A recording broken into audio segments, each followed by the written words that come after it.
Биыл академик КСРО мемлекеттік сыйлығының лауреаты Қанипа Омарғалиқызы Бітібаева апайымыз 75 жасқа толып отыр. Демек, биылғы жыл ерекше. Ерекшелігі сонда біздің ұлы дана Абай атамыз 175 жылдығын атап отырған жылы Қанипа апайымыз 75 жылдығын атап отыр. Демек, осы тұлғалардың арасындағы үндестік, апай тағзым еткен, ерекше құрмет тұтқан қазақтың сөзі де, қазақтың сөз өнері де биыл ерекше мерейтойға жетіп отыр. Осы үндестік, осы тағзым, осы бір пір тұтқан апайдың даналық ойы үндестікпенен бір жылда бірімен бірі жалғасып жатыр. Апай ұстаздықты ұлықтаған тұлға.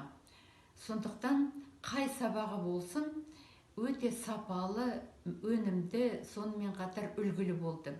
Бір жолы жол түсіп, мен Өскеменге барғанда Жамбыл гимназиясында сабаққа қатыстым. Апайдың сабағына қатысудың реті келгеніне қуандым. Бүтіл сабақ бір ерекше пікірлесуден, қазақтың тіл шеберлігінің, көркем сөз ойының, балалардың өзінің мінезділігін, талғампаздығын, ерекшелігін көрсетті. Бірде-бір оқушы тыс қалмай, әрқайсысы өз пікірін талдап, дәйектеп, бірмен бірі сыни пікірге дейін барып, ортада таныталады, жеткізе алады. Демек, апайдың әр сабағы мақсатқа жеткен, біздің интеллектуал ұлт өкілдерін тәрбиелеуге бағыт берген, оқушыларын өмірге араластыра білген, өзі де солардың дәл ортасында нұр шашып жүрген ерекше тұлға болғанын бәріміз де сеземіз, қазір іздейміз, сағынамыз.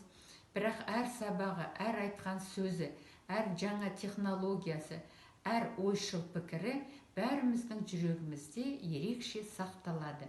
Біз соған қуанамыз.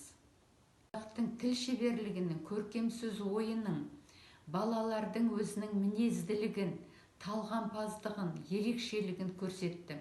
Бірде-бір оқушы тыс қалмай, әрқайсысы өз пікірін талдап, дәйектеп, бірмен бірі сыни пікірге дейін барып, ерекше бір шеберлікпен айтып жатты.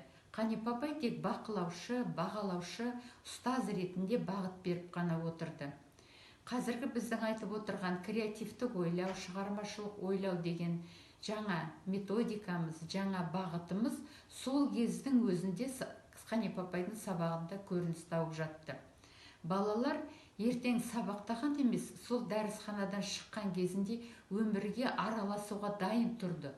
Ойларында ерекше талғампаздық қана емес, сонымен бірге өздерінің пікірі, өздерінің көзқарасы анық болды.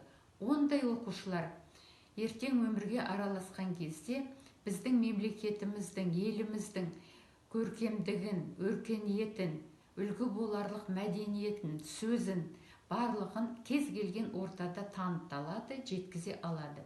Демек, апайдың әр сабағы мақсатқа жеткен, біздің интеллектуал ұлт өкілдерін тәрбиелеуге бағыт берген, оқушыларын өмірге араластыра білген, өзі де солардың дәл ортасында нұр шашып жүрген ерекше тұлға болғанын бәріміз де сеземіз, қазір іздейміз, сағынамыз.